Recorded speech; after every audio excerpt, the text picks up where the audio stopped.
G'day and welcome to the Grow a Small Business Podcast. I'm your host, Troy Truen. Each week, we speak with an owner who has grown a business with 5 to 30 team members to something bigger. Diving into their numbers and unearthing the pain they've experienced, we explore what they did to overcome each barrier and what they would do differently from day one. Let's get into it. Welcome everyone. Today I'm interviewing Rj Singh from Cora Group based in Melbourne, Australia. Thanks for your time today, Rj. Yeah, for sure. Thanks for having me, Troy.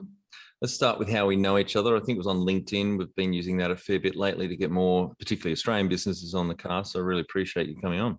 Yeah, no, thanks for having me. I am an avid user of LinkedIn. Yeah, sure. It's a great tool. Tell our audience a bit about your business, what it does and how it makes money. Yes, so Cora Group, we are a kind of a disruptor in the logistics sector. Now, logistics is pumping, obviously, through COVID, lots of product moving around. Now, what we do is businesses that have a logistical requirement within Australia, warehousing through to freight, that don't want to deal directly with transport providers because they want to outsource it or they want to focus on their core business, they engage with us. And what we do is we source, implement, and then manage and then optimize the day-to-day performance of the carriers that are under our model. Oh, great. That sounds, I'd never heard of that offering before. Yeah. So, everyone would know providers like Toll and TNT and Star Trek. These are all our providers, but they're also our competitors as well. Yep. Got it. Right. And how did you start out? I landed in Australia in 2008, kind of with no real direction. I was in my 20s. I'm from the San Francisco Bay Area. And the first job I happened to get was at DHL. That was a logistics company. And from there, the rest was history. I started off in telesales. I saw the reps that were on the road having coffees and looking very fresh and kind of like they weren't under the pump. And I was like, hey, I can do that. Like, why am I sitting at a desk for 12 hours?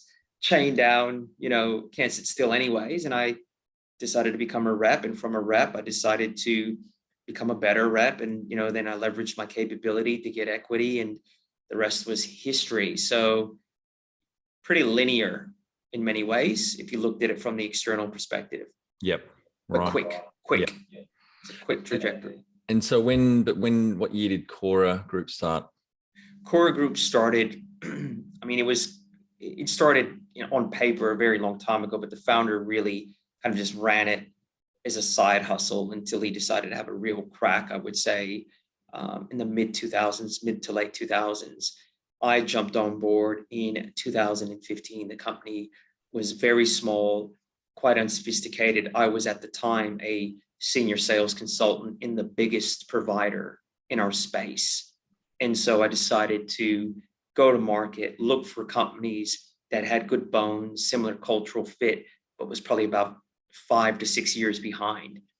Because what I identified was that I didn't want to be a commissioned rep forever. And if I could leverage my unique capability, my skill, my knowledge with a company that was smaller and maybe a few years behind us, I could probably get a better financial position. And that's what I did.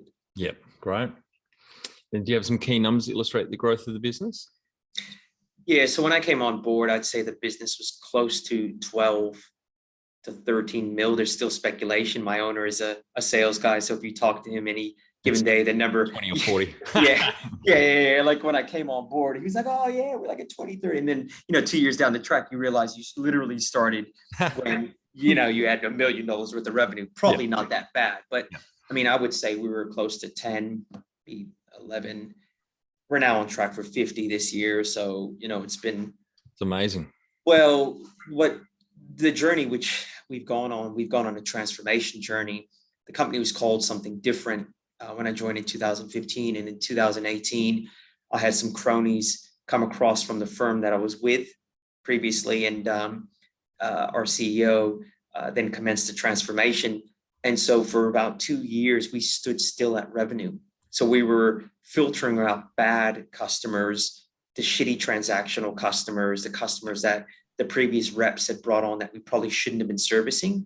And we started to bring through the right customers. So when you looked at the business externally, you would have thought that we weren't really doing much. But Yep. what we were doing was we were securing the right customers on contracts with tenure that really aligned with what we did well. Yep. And so that was a process in itself of kind of filtering out the bad money and bringing in the good money.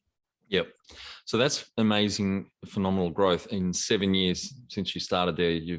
It's almost like how many times kind of growth has that been in that 7 years? I'd say 5 times. Wow.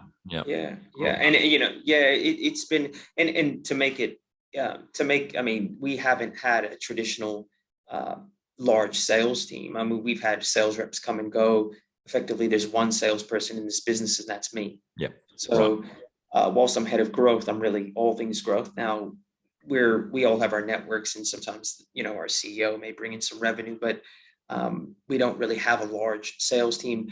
The upside is we're relatively connected in this space because we've all been doing it a long time. But yeah, it's been hard, but it's been interesting. And how many team members did the business start out with, if you know, and what are you? Yeah. So we maybe had 5 to 6. I mean, the owner started with his mom and his sister-in-law. I came in 2015, maybe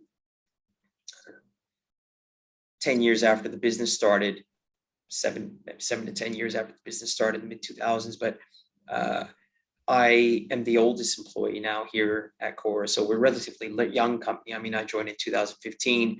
It's about 7 years ago. Out of 35 staff we have now, I'm the oldest employee within the firm. So we've gone through multiple iterations of people.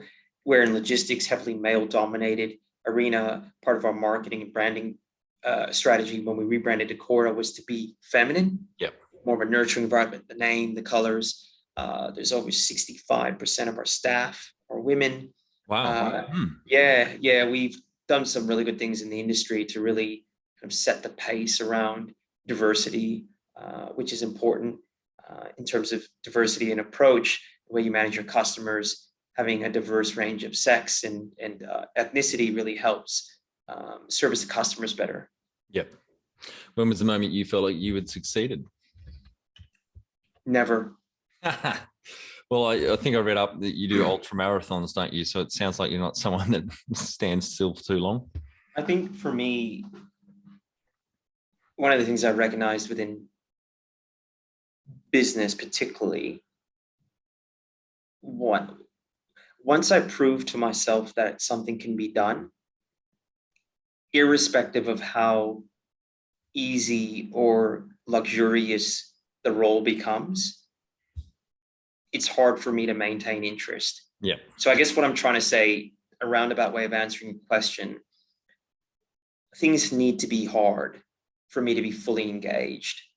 And I think as long as I'm here, I would tell you that it's hard. Therefore, I haven't yet felt that we've got to where I want to get to. Personally, and obviously the business, we have aspirations to get to 75 million in 3 years, and then 100 million in 5. Yep. Right. What does success look like to you? Personally, or from a business perspective? You can answer either, I guess. I mean, from a business perspective, it's providing the opportunity to the people, being best in class. We measure the word best, which is subjective, as to not turnover or size, but customer feedback. And that goes into that NPS thing. We want to be recognized is not necessarily the biggest, or I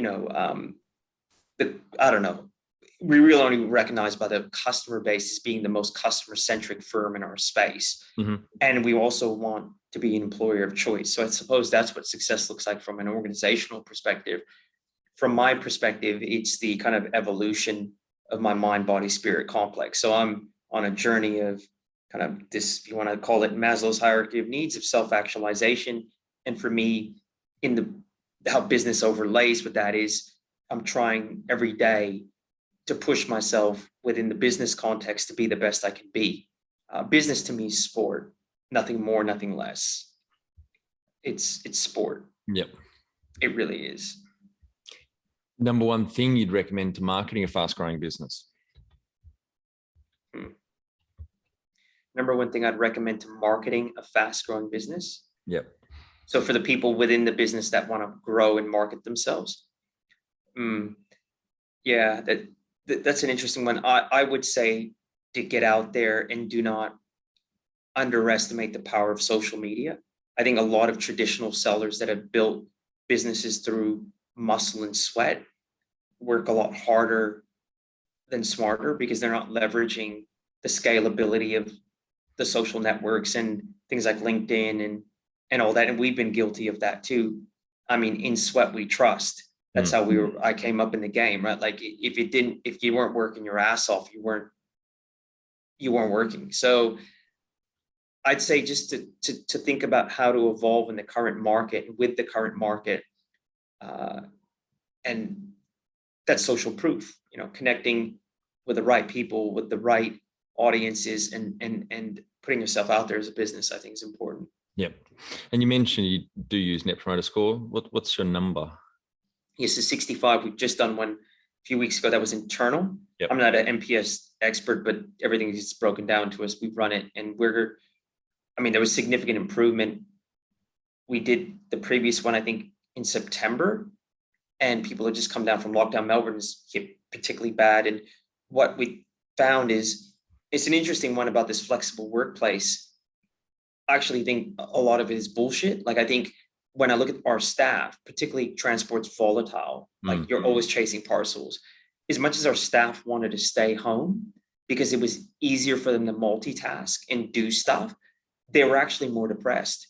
When we brought them in, we found they came in kind of kicking and screaming, but within a week, their attitudes changed because the energy, the buzz, the bouncing off each other. We're social animals. Yes. And I think it was interesting that when we started to get people back in the office, the attitude and the vibes changed. And I think a lot of that then drove the results, with the NPS score. I mean, there was also some really good stuff around development. It was hard when we did the previous one with a small business. How do you offer people pathways? Like how do you, all that kind of stuff where we figure it out within the small context of the business, how to offer opportunity, education. A lot of people, the first NPS we did had issues with a lot of the manual processes. As a small business, there's a lot of manual processes. Like, we fixed that up. We're still a work in progress, but we've done a lot in a short period of time. So it's a good result. And how did you fund the business? Through organic growth. Yep.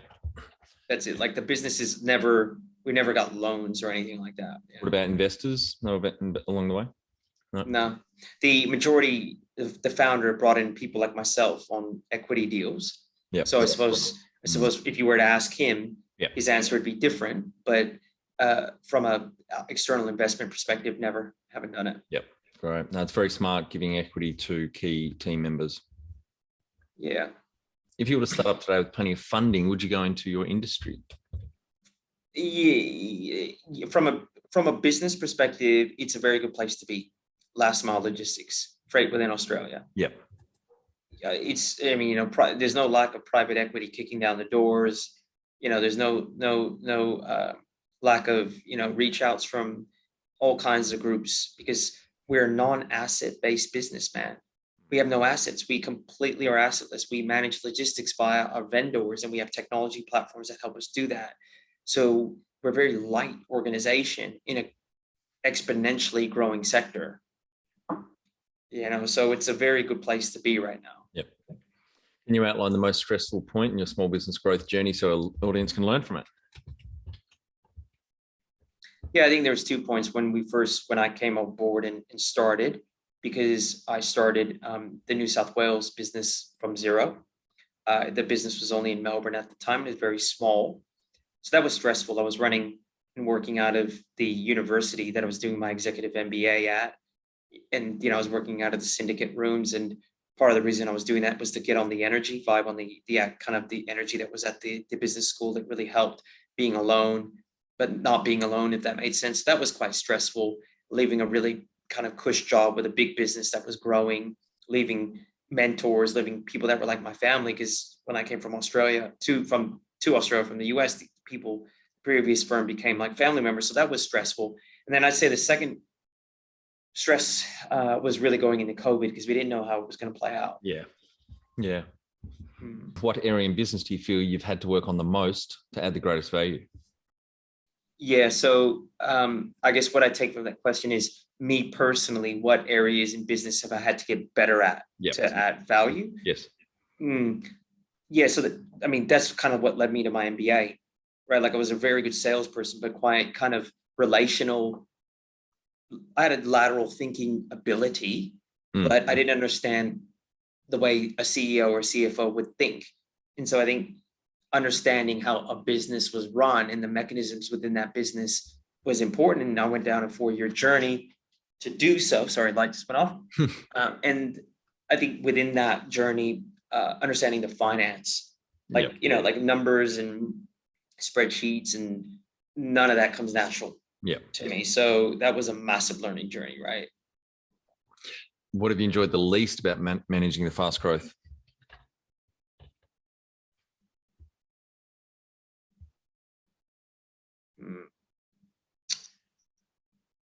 I actually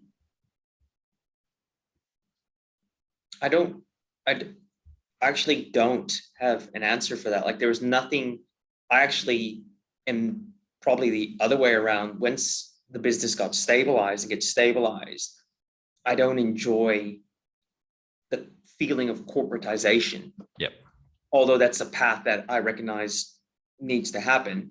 I think the reason being is because I like the autonomy that comes with the high, fast paced growth part of the journey, where you're kind of results orientated and you do what you do when you want to do what you want to do. And my work, the way I work, is very different to how a corporatized business requires you to work, if that makes sense. What do you love most about growing a small business? The cut and thrust. I love from an idea. I love the execution piece. I love seeing and I love breathing life into a thought around, well, I think we can do this, to actually doing it. That is, it's the challenge, right? So that's the joy that I get. I get that out of ultra endurance running, and it's the same thing. What has been the biggest mindset shift for you in your small business growth journey? Taking my mind away from my performance to the performance of others hasn't been always easy. Like, I tend to be more obsessed naturally with my own performance versus how that relates to others and a team. And that's been one that I've had to work through, minding the functional requirements and the protocol and being a good company person. What is the number one habit you think a small business owner needs to develop and maintain? A rigorous self-care program. Yep. And I think a lot of business owners in particular go short on that. They don't see the value in it because they're even so time poor, and they let their health and both physical and mental slip. I agree.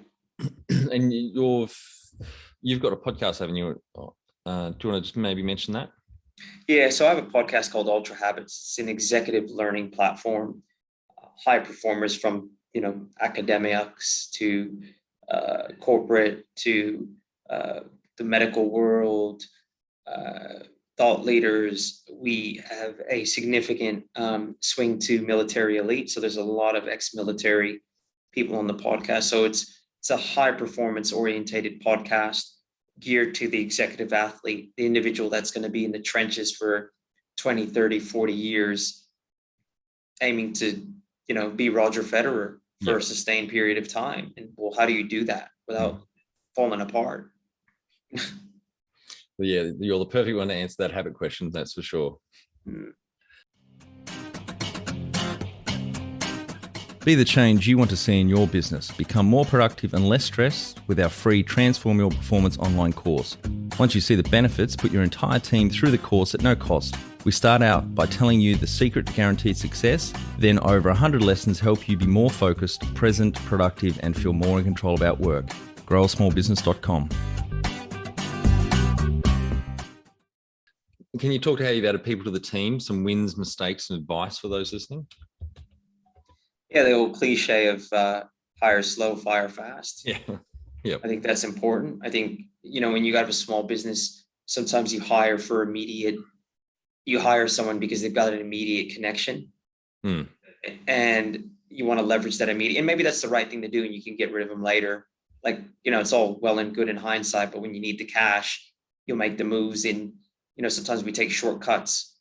Every business I've been in, the entrepreneurs started with massive shortcuts that have come to bite them in the ass. Yep. Getting people on commission, like just all kinds of weird scenarios, shortcuts. And I think the key is to be disciplined and do what's right, not what's easy. And yeah, like I think that's and that comes down to hiring people, like, bringing on the right people, the right attitude and mindset and capabilities that aren't going to torture business. Yeah. But because they can bring some immediate results because they worked in your industry for 30 years. Well, if they got a shit attitude, it doesn't matter if they're toxic. That's terrible. I find lifers can be toxic too. Yeah. I've got nothing against people, but the problem with people that have been in one place or one segment for a long time, they really developed a formed view. Yep. And so you just have to be careful. But I think just the people element's got to be right. Who's on the bus? Yes. Jim Collins. Yes, that's right. What are some things you recommend to building a sustainable and kick-ass culture to help with the growth? Yeah, that's something that we're really interested in here. We've got a culture kind of council. I think continually checking with the people. They're calling it now stay interviews, not exit interviews, like continually checking the pulse of the people, right? Like mentorship, ensuring that everyone is engaged. Like I don't believe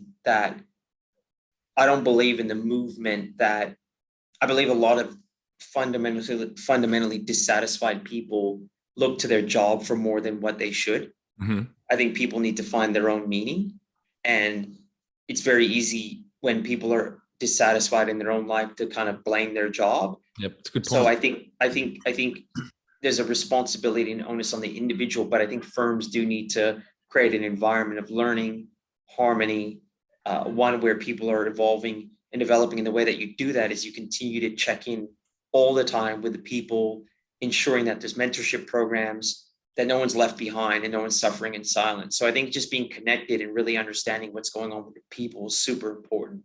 And being ruthlessly, aligned with the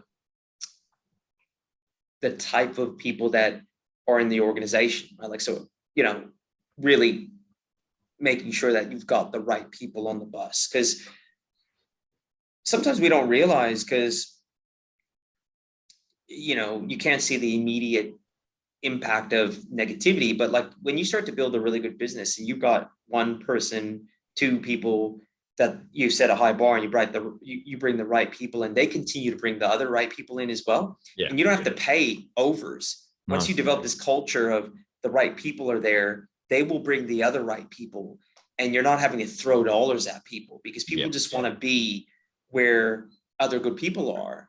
And you'll fold, when you're talking about people and capabilities, you fold to the lowest denominator. Yep. And you want to rise, you want people to rise. So I think you just got to really focus on good people, man. Totally agree. And a lot of HR studies show that pay is about the fifth reason why someone works in a workplace. Yeah. I think they think it's higher than it is. Yeah. I think people think it's higher than it is. Yep. Yeah. Tell our audience how you've handled balance. Yeah, I live a very integrated life. I continually assess and audit my balance. And I'm not to say, like last night, I went to bed too late. I woke up too early, but I was very aware of it. Like I knew, and I wasn't happy. Yeah. Right. Like I went to bed at 11:30 or 11, and I woke up at 5, and I was waking up between that because my daughter woke up, and like I continue to health check weekly, daily, where I'm at. And I just make sure that nothing is lopsided. Yep. I'm ambitious about my marriage. I'm ambitious about being a good dad. They don't get the leftovers. Mm-hmm. That's good. You know what I mean? So you just got to continue to shine the light on the things that are really important. Yep. And how much professional development have you invested in yourself? You mentioned the MBA. Yeah, a lot, man. A lot. I mean, I'm always learning. I will spend all kinds of money. There's things, I don't drive nice cars, none of that. Like I really focus on my resources and my money on things that I feel are transformative to me and my family, and education and learning is. And so I'm always learning, the MBA. After the MBA, I got well into ultra running because that was another transformative journey. And now I'm back learning again. The podcast, as you're learning, you're developing networks. So for me, it's super important, man, really important. Have you had mentors and coaches along the way? Yeah. I mean, you may not be aware of this, but when I arrived in Australia, I arrived from the US, and in the US, I grew up a ward of the court. So in the juvenile detention systems and adult systems. And I kind of came to Australia because I had a passport. I was born here. It really was an attempt to start over. And I met a mentor that was in business, and he became my first director. They're a direct competitor of mine now. Yep. He's a shareholder and is not in the business. We're still very close. Our families are close. He was very young at the time, and he saw something in me that I didn't see in myself. And yeah, he mentored me in the same way that people back in the US, when I was on the other side of the ledger doing the wrong things, I had mentorship there too, right? So I definitely believe. And you know what? I mentorship as well doesn't need to be direct. Like I feel like there's people that have impacted my journey and have mentored me that I've never met. Yeah. Yep. Do you have a board of directors or advisors?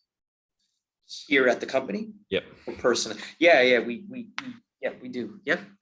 How big is it? How often do they meet? Yeah, so we had 5. It's less now. We have 3. Yeah. And to be honest, we meet informally, and too informal for my liking, because we're privately owned, we're small, and the board of directors are effectively made up of the significant shareholders. Yep.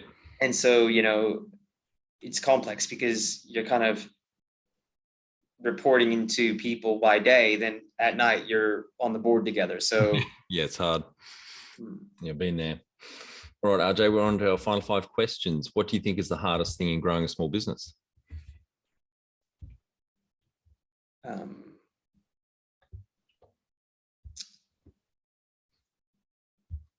think that answer is different for everyone, but for me, it's just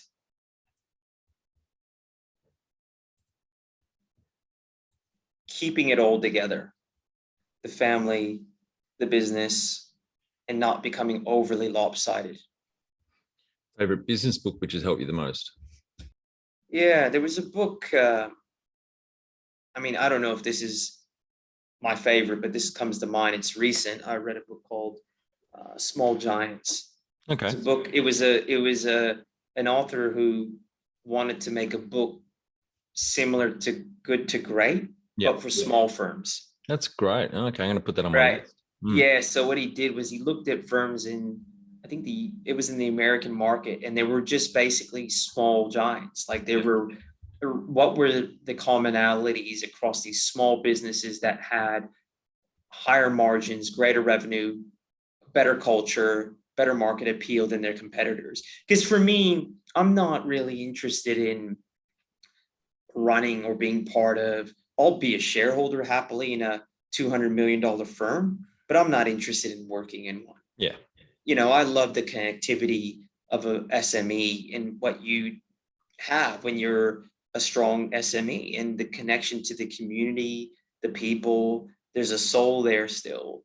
And I'm not saying that corporates are soulless. They've got the resources to create really big impact in terms of change initiatives, climate, they set the pace with diversity and affirmative action movements like that. They can do some really big things, right?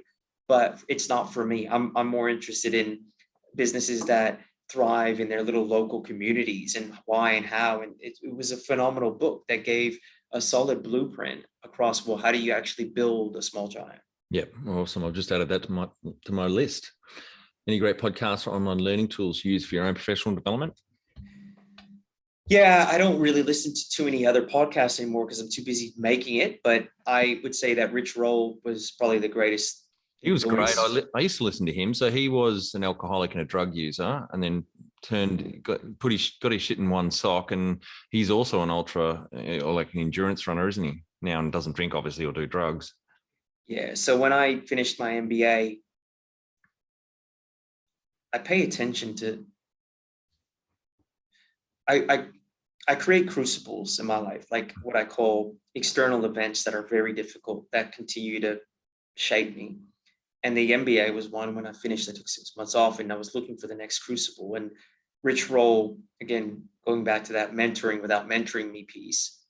And since then I've actually engaged with him, which has been great. But like he provided a roadmap for me.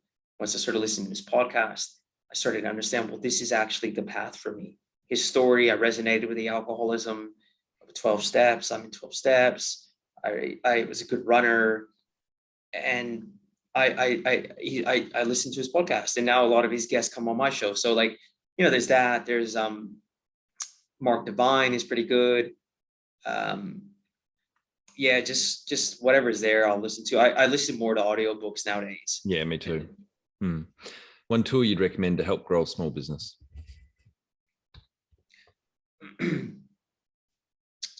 Yeah, I think founders need to have mentors. I think mentorship, connect with someone that's traveled the road that you're about to go on. Yeah, I wish I had have done that early in my 22-year business career, and then soon after that, actually listen to the ones that I eventually got, pulled together. Finally, my favorite question: what would you tell yourself on day one of starting out?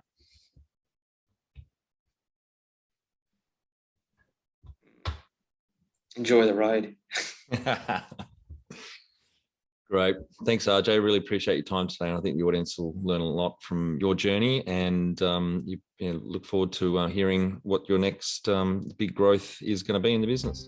Thanks, man. You take care, Troy. That's it. Thanks for listening. Please leave a review in iTunes or whatever platform you listen to us on. It means more small business owners will find our cast and help people with their business growth journey.